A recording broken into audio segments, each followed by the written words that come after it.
Jesse, so Ray, your partner here, colleague, comrade, she got, seen the protest in Greece and Europe elsewhere. Did you guys take your cue from that? Are you hoping to incite, certainly what was a lot of attention, if not police activity? I know over the weekend there was over 100 arrests, and you guys got things fired up. Are you taking your cues from the international movement?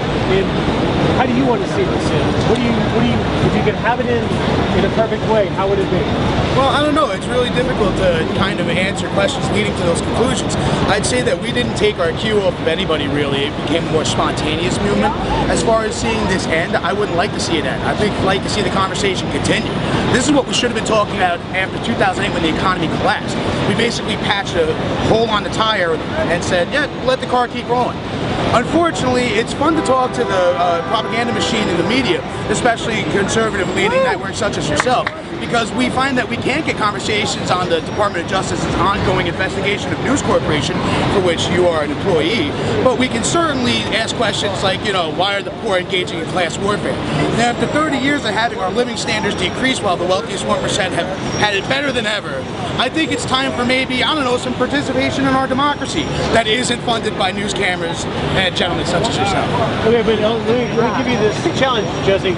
Sure. We're here giving you an opportunity on the record with Greta Van Susteren to put any message you want out there, give you fair coverage, and I'm not going to in any way be biased about it. So there is an exception to the case because you wouldn't be able to get your message out without us, yes? No, certainly. I mean, take for instance when Glenn Beck was doing his protest and he called the president a person who hates white people and white culture.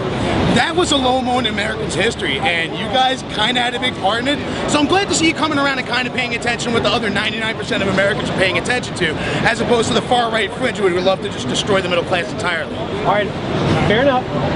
You have a voice and an important reason to criticize myself, my company, and anyone else. But let me ask you this.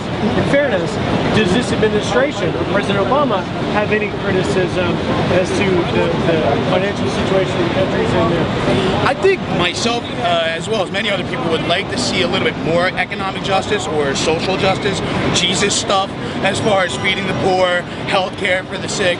I find it really entertaining that people like to hold the Bill of Rights up while they're screaming at gay soldiers, but they just can't wrap their heads around the idea that a for-profit healthcare system doesn't work. So let's just look at it like this. If we want the president to do more, let's talk to him on a level that actually reaches people, instead of asking for his birth certificate and wasting time with total nonsense like cilantro.